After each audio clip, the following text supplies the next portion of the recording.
Welcome back to Nick Lynch's Comic Corner, Classics as Non-Classics. This is episode number 1653 and Doubleshot number 1457. I got two DC trades. First up is from Future State, Wonder Woman. Yep. Now, this book contains... You're probably wondering which books. It contains Future State, the Immortal Wonder Woman, that two-issue miniseries. Future State Wonder Woman 1 through 2, and Future State Superman Wonder Woman, and all these are 2 issues apiece. Now, these are your writers for these books: Becca Cohen, Julie Jones, Michael W. Conrad, Dan Walters, and Ella Mooney. Artwork: Julie Jones also does the artwork one of these ones. I believe it's for one of them. I don't remember which one it was. Jan Bardo, Leo De Luca, and Al Martinez. The cover art is done by Jan Bartel, who is one of the artists in here. Now, the first book in here, I believe, is I think it's... Let's see. Nobody in Future State. I think this is Yolandra. Let's see. Nikki, when you text me, I was trying to check it out, and I didn't want to go back to that point to get any more drops as proud as it was in Walmart. Okay. Which one would you like? I bought these two myself, but which one would you like? Both wild cherry. Sugar-free or with sugar? With sugar. Okay. Thank you. You're welcome. You got 90 in there. I got 75. Okay.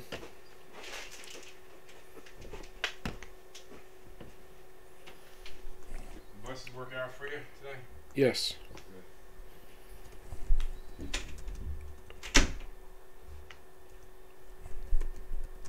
Anyways.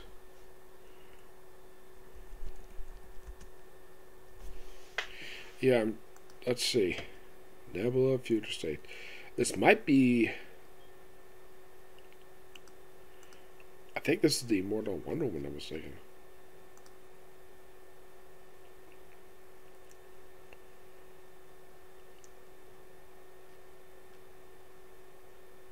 Yeah, this is actually from the Immortal... this is from the miniseries Immortal Woman. For some reason, they put this one first. Not really sure why, but they did.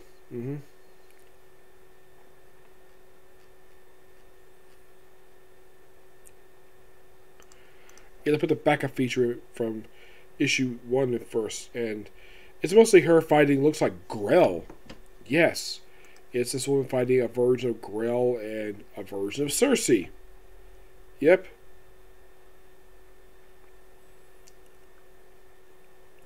This character, Nabua, would actually appear in the regular continuity. Yep. She actually has her own miniseries currently. Yep. Yeah, she made her first appearance in issue 75 of Wonder Woman by G. Willow Wilson, and now she's currently, having her own miniseries. And she is, in fact, a lesbian. Yes, this version, anyway, is. Yep. The original one... the original one definitely was a lesbian.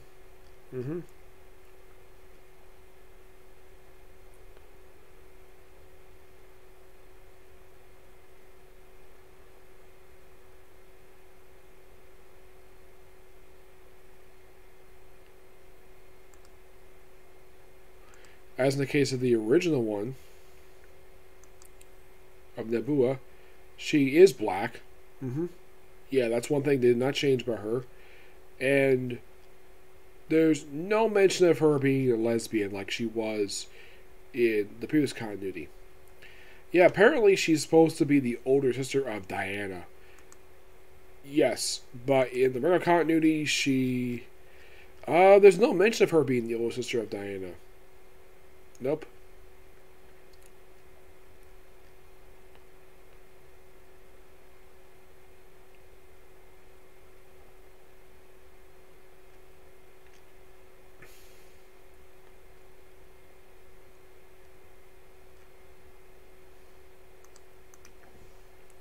So yeah, just explore this character just so she can have her own miniseries currently.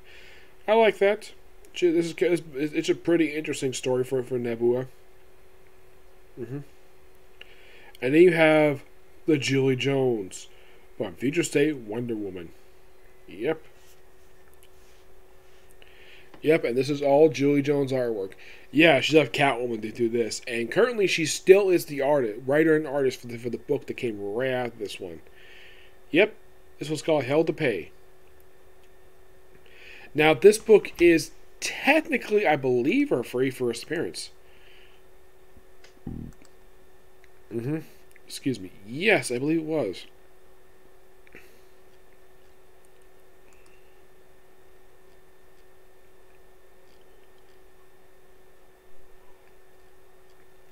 Well, this version, anyways, did appear in the pages of Dark Knight Dead Metal, which did set up this very, well, mini-series.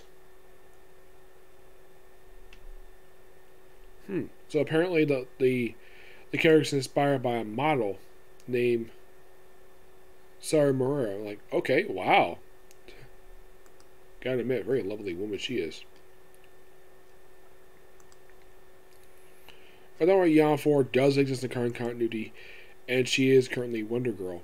Her first appearance was Infinite Frontier Zero, but now she has her own series. Yeah, the whole idea of a Brazilian Wonder Woman, that's interesting. Yep. I gotta say, for a miniseries focused on her, it is really, really good. Thoroughly enjoyable. It's so good, the fact that DC decided to give her an ongoing series as Wonder Girl before she became officially Wonder Woman. Now you might ask, does she meet the actual Wonder Woman? In this one, I don't think so, no. But then she has to team up with frickin' Superman. Yes, Superman. Well, the Prime Universe version did, in Wonder Woman 780, I think she did there. But in the case of the previous one, the one for Future State, no, nothing I could think of. I mean, she also appeared in the Superman Wonder Woman book where she teamed up with John Kent. Yeah, who was Superman at this point. Yep. Which, that was interesting. Like, who basically currently is Superman currently in the current continuity. And this book is done by...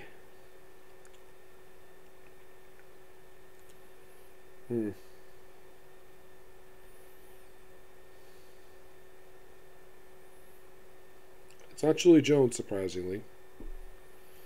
Done by Dan Walters, which I believe this guy does some books for the Sandman books. And Leah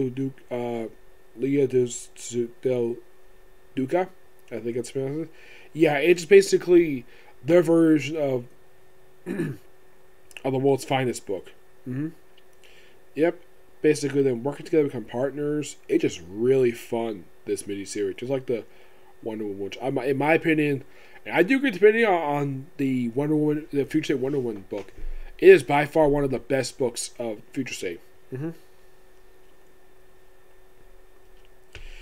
it's weird that they put Naboo first, and then they do Yod 4, and then they put the actual Wonder Woman at the end of this book. Excuse me, this one's done by Beck Cohen and Michael Cohen. Beck Cohen, I think she is the current writer of the current book, if I'm not mistaken. Let me see here. I think she is.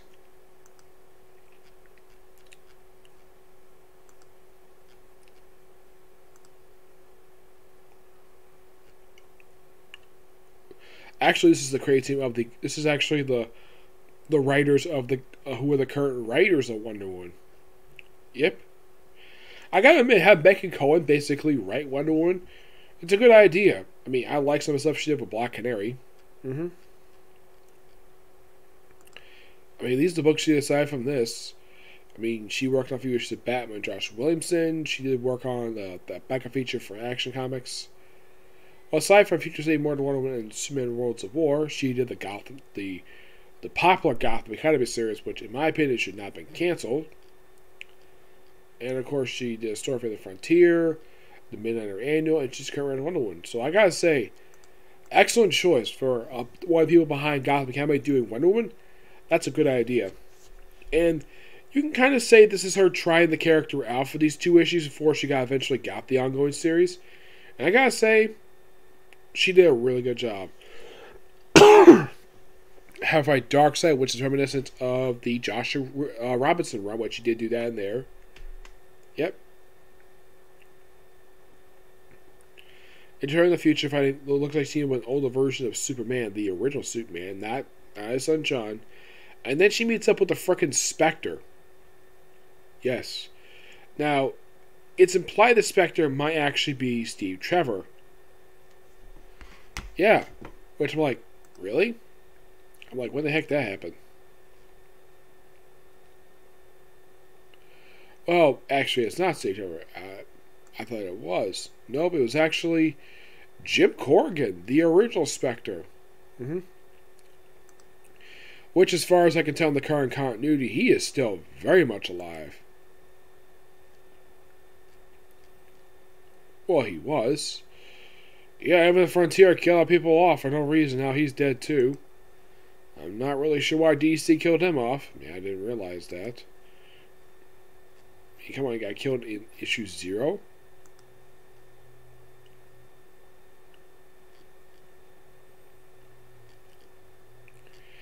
Hey, why would they kill off the Spectre? That makes no freaking sense at all. They kill off of all people the Spectre.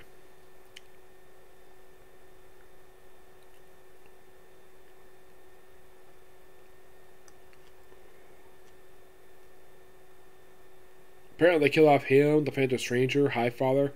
Pretty much anybody was part of the Quintessence. Yeah, they all got killed off.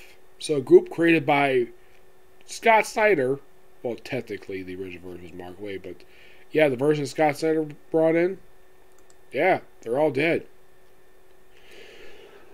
Excuse me.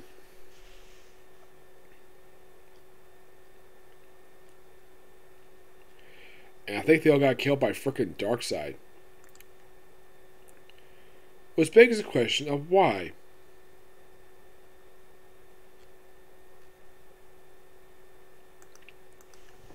Yep. I gotta say, the stuff in here for Future State Wonder Woman, really good. Thoroughly enjoyed it. I'm gonna give it a 9 out of 10. Next up is a really good book. We have Deadshot Beginnings by John Ostrander and his late wife Kim Yale, art by Luke McDonald, who was in fact the artist on Suicide Squad during John Ostrander's run. Plus, love this cover. Excuse me. To put this miniseries, now if you read the main Suicide Squad book, you probably noticed by issue 18 that Deadshot left for a few issues.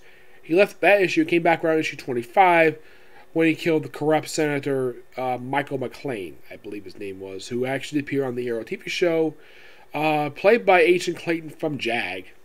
Yes. So, simply put, the reason why he was absent for several issues, this very miniseries. Having John Ostrander write it was really interesting. The whole point of this book is that Deadshot's taking a break from Suicide Squad because his reason is because he served all his missions, he's had his time served, it's time for him to go. He'll come back whenever he feels like it. So, he has to go and rescue his son, which got kidnapped. Yes, his son, Eddie Fires. I believe his name was Eddie Lawton. Of course, this book does contain the first volume for Deadshot. Yes.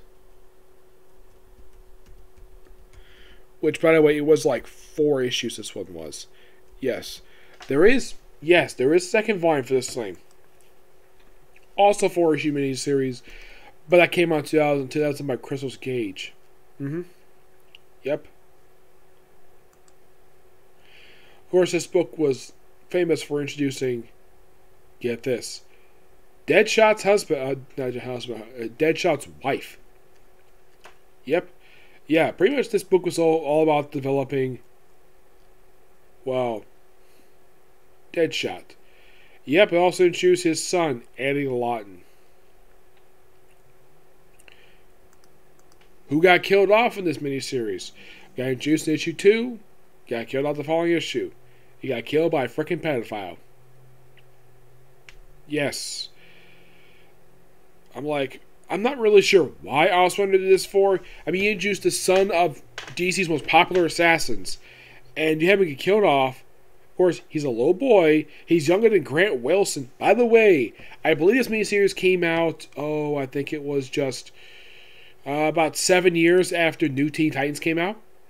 Yeah, and the second issue of that book, Grant Wilson, the first son of Deathstroke, got killed off, but he was a teenager. He was basically around like high school age at that point.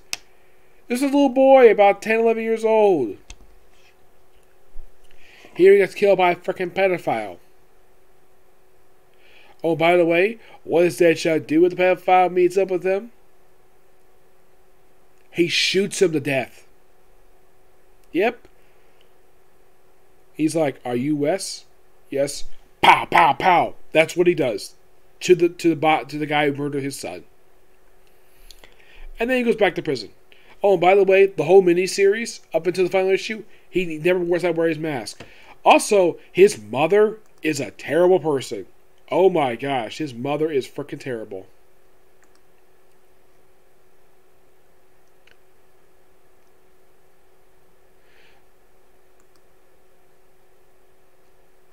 Yeah, his mother's evil. Oh my gosh.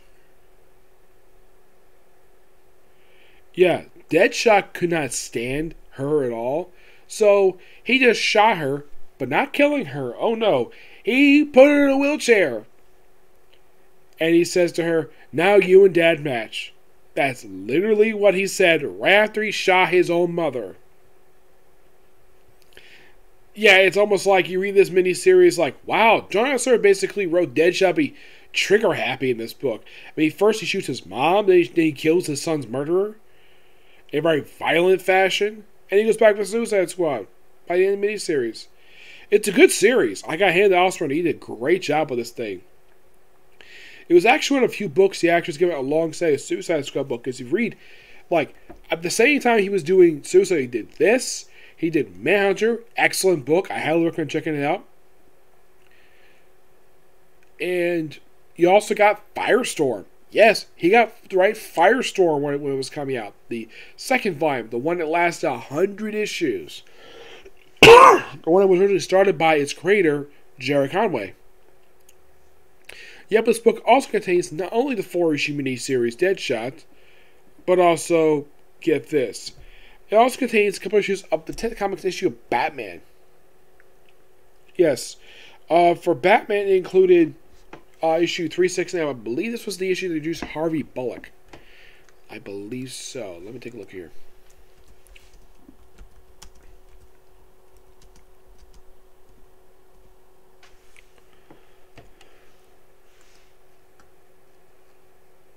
No, it wasn't. I thought it was, my mistake. His first appearance was actually in 441. Now, as for in the case of 369, it's just a single appearance by Deadshot, just a guest appearance by him, like a decade before the events of Suicide Squad. As for 474 and 518, 474 at that point, it was technically his first appearance in the comic books, since his first actual appearance back in the 70s. Actually, it's more like the 50s. And his first appearance was really bad. Oh my gosh, it was so bad. Yes.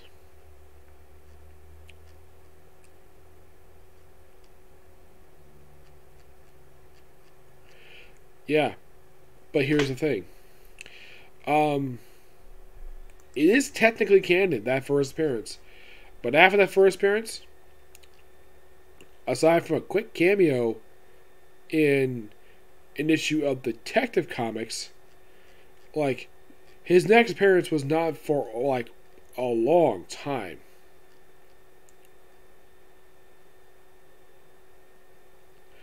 I mean, he didn't pop up again until September of 1977. I mean, here's the thing. His first appearance was back in June of 1950. So it took him almost over 20 years, actually almost 30 years after his first appearance to finally return. Yeah. Though, in the case of that issue,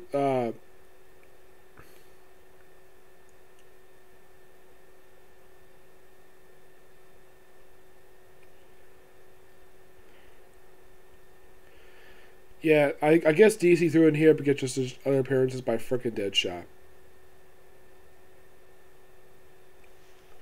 Yep, that's one of the covers for the thing. I gotta say, this actually is really good. I do recommend it if people are fans of Deadshot and people are fans of John Oswinder's time on Suicide Squad, because it's literally basically features Suicide Squad in the very first issue, and then they disappear. They're not mentioned again until he pops up.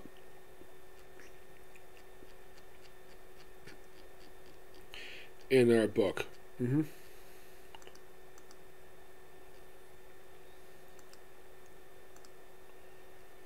But this is a miniseries. I thoroughly enjoyed it. It was really, really good. I love the fact we actually explored Deadshot's backstory in this one. That's basically, you can say, the main premise of this main miniseries. Just explore his backstory. And I like the fact, interesting though, that John Ostrander does it. Not Bob Kane, one of the guys who created him. Oh no, it's John Ostrander who explores his backstory and explores his family. I mean, kind of in a way you can think John Ostrander for introducing basically the concept of Deadshot being a parent. Now here's something interesting though. He actually would not find out he has a daughter until, get this, the second miniseries.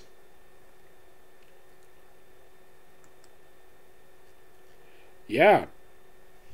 It's not until 2005 he finds out the fact he has a daughter. Who, by the way,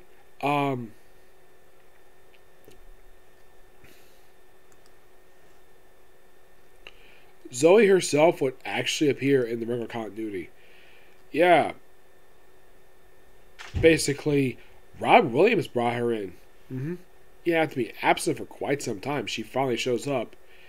And she's here as a recurring character in Volume 5 and 6. Pops in Just League for Suicide Squad, and that's it for Zoe Lawton. No, seriously, that's literally it. But yeah, now once I say these two books, I'm going to give Deadshot Beginnings a 9 out of 10. Great book. Okay, so that's a particular review. Next one's going to be a review of D. Gray Man. I'll take a break, okay? We'll do this next video. Bye.